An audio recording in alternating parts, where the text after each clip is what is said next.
Dimokro, une ville propre. Les populations, quel que soit leur lieu d'habitation, se sont engagées dans la lutte contre l'insalubrité par des actions éco-citoyennes, comme ici, au quartier Badasport. Les jeunes ont pris l'initiative de déposer des poubelles à divers endroits pour y jeter les ordures. On a fait tout possible pour s'acquérir de ces poubelles-là par rapport à nos parents du quartier. Donc nous sollicitons comme ça les bonnes volontés qui peuvent nous venir en aide. Ce qui frappe à Dimokro, c'est l'adhésion des populations à la politique de salubrité que mène la mairie. Des moyens adéquats accompagnent cette politique menée depuis l'ancien maire Bilé Diemelou et reprise par son successeur, le ministre Adaman Coulibaly en charge du budget des finances. Illustration, l'acquisition de 2 camions de ramassage d'ordures ménagères. Ces camions sont destinés à la collecte, à la compression, au transport et au déchargement des ordures avec une capacité de compactage de 5 tonnes 200 par voyage. Ce qu'il va falloir faire, peut-être qu'avec une sensibilisation avec la population, il faudrait que quand même qu'on crée un circuit sur les voies carrossables, les quartiers qui sont à l'intérieur, on va les relayer avec les tricycles déjà disponibles au niveau donc, du service technique. Avec l'arrivée des camions, nous sommes très ravis parce qu'on n'a plus d'ordures ni de mouches. Tout est parfait. Parce qu'au fur et à chaque jour, les camions passent pour ramasser nos ordures. Dimokro, la cité du bonheur partagé, veut conserver son statut de ville propre et salubre. Dans la ville, des travaux sont visibles et leur exécution participe de cette dynamique dans laquelle s'inscrivent des initiatives portées par les habitants. Au-delà du ramassage des ordures dans la commune de Dimokro, la mairie de Dimokro mène d'autres actions telles que le curage de 30 km de caniveaux et le fleurissement de la voie principale à l'entrée de la ville. Les efforts de la mairie de Dimokro pour en faire une ville propre est une œuvre de longue haleine. En 2018, elle remportait le premier prix national de la ville de Côte d'Ivoire la plus propre. Les 2 nouveaux camions de ramassage des ordures acquis laissent entrevoir la volonté de la mairie de maintenir le cap et faire en sorte que Dimokro maintienne son statut de ville propre.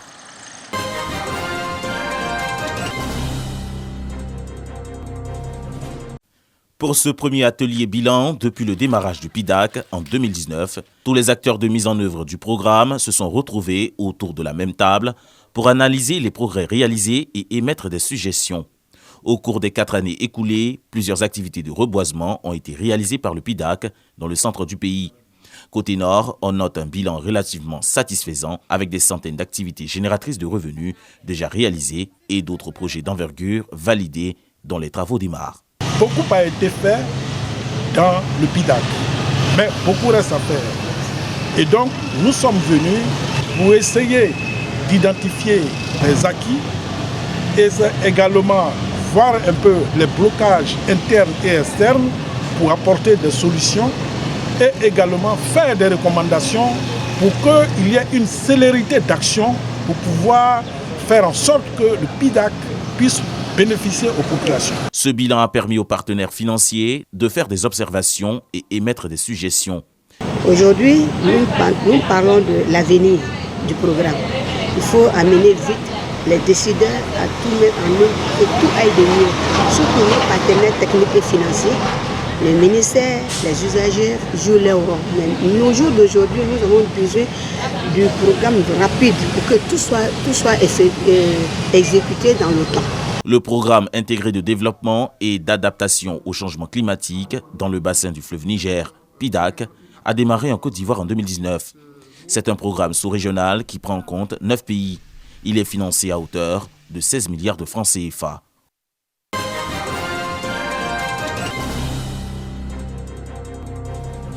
Maison des rois et des chefs traditionnels d'Azopé, notabilité, association des jeunes et des femmes et experts mènent des réflexions.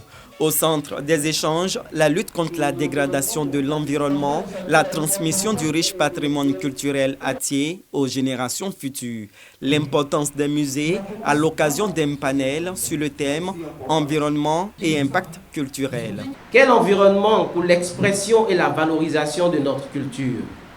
Quand on pense à l'évolution technologique, l'intelligence artificielle les changements climatiques, l'environnement social, politique, technologique, scientifique, actuel est-il propice à la valorisation de notre culture?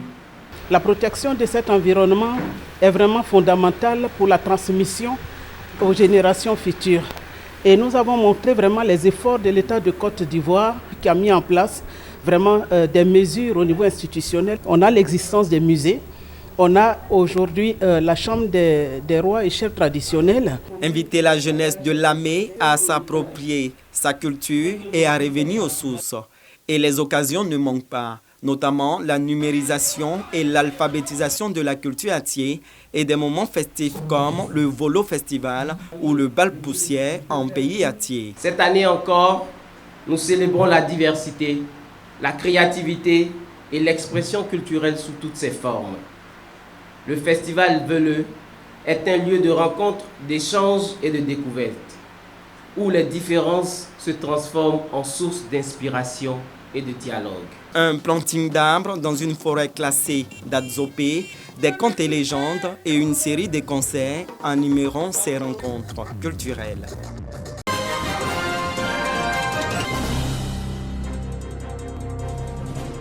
C'est une fin d'année heureuse pour les élèves maîtres du CAFOP de Grand Bassam. À la joie des vacances s'ajoute pour les élèves maîtres de la 53e promotion le bonheur de partir en stage pratique après la phase théorique qui aura duré une année académique. Nous sommes frottés à la réalité de notre futur métier avec l'aide de nos instructeurs, professeurs, maîtresses et maîtres d'application qui ont mis entre nos mains les recettes pouvant aboutir à l'éclosion d'esprit fécond. La 53e promotion des élèves maîtres du CAFOP de Grand Bassam a exprimé à la directrice de l'établissement toute sa reconnaissance. Amissi Savané Touré aura été, durant les 3 années qu'elle a passé à la tête de cette structure de formation pédagogique, une mère et une conseillère avisée de ces jeunes garçons et filles qui ont décidé d'embrasser la carrière d'enseignant. Dans une société économique, technologique, l'école occupe une place prépondérante dans la vie d'un homme et d'une femme. L'école est une voie royale pour anoblir l'espèce humaine et creuser des savoirs. Votre vocation, c'est l'école. L'ex-directrice du CAFOP de Grand Bassam, créditée d'un bon management par les élèves maîtres et ses collaborateurs, part à la retraite avec le sentiment de la mission accomplie. Et même si partir, c'est mourir un peu, Amissi Savané Touré gardera longtemps en souvenir les visages des membres de cette belle et grande famille qu'elle a su former et à qui elle a su inculquer les valeurs d'abnégation de travail et de probité.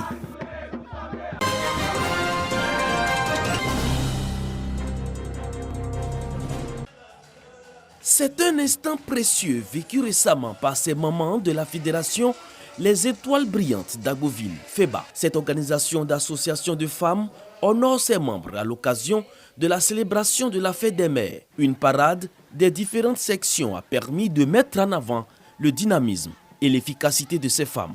Je suis en joie, je m'engagerai toujours à faire le travail. Au-delà du volet festif, ces femmes ont reçu des diplômes d'excellence en guise de reconnaissance et d'encouragement pour le travail qu'elles abattent pour leur autonomisation.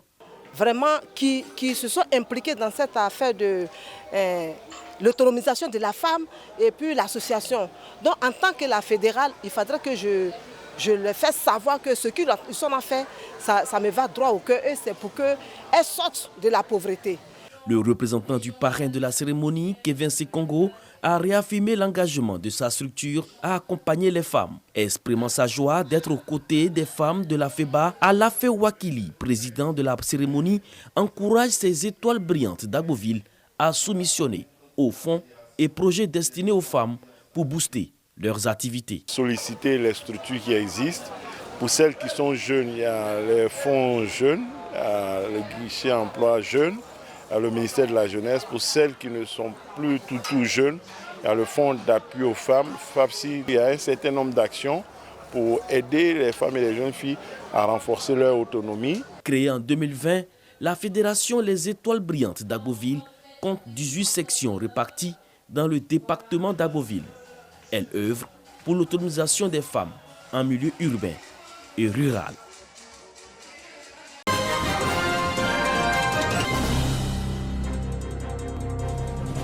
Le stade régional de Daloa est en effervescence. L'équipe nationale de Côte d'Ivoire affronte une sélection locale des centres de formation de football de Daloa pour un match de gala. Une rencontre initiée par le maire de la commune en collaboration avec le footballeur international Wilfried Senghor, fils de la localité.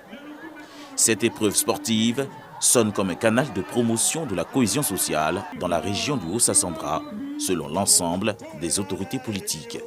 Nous avons ici des grands joueurs qui nous ont amené la coupe en 92. Cette année encore, nous avons des grands joueurs qui nous amènent la coupe en 2023.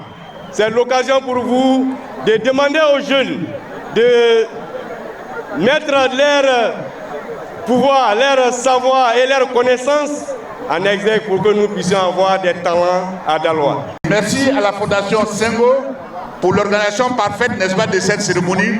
Et c'est avec beaucoup de fierté que nous recevons nos chers éléphants qui nous ont donc ramené la 3e étoile. Cette partie footballistique est l'occasion pour Wilfried Senghor, champion d'Afrique 2023, de lancer ses œuvres caritatives et d'inviter les jeunes à la culture du mérite. De beaucoup travailler, de beaucoup être patient, et chaque chose à son temps. Ce match de gala a vu la participation d'anciens mentors du 11 national comme Kader Keïta. La victoire finale est revenue à l'équipe nationale de Côte d'Ivoire grâce à une seule réalisation de Franck Kessié à la 16e minute de la seconde période.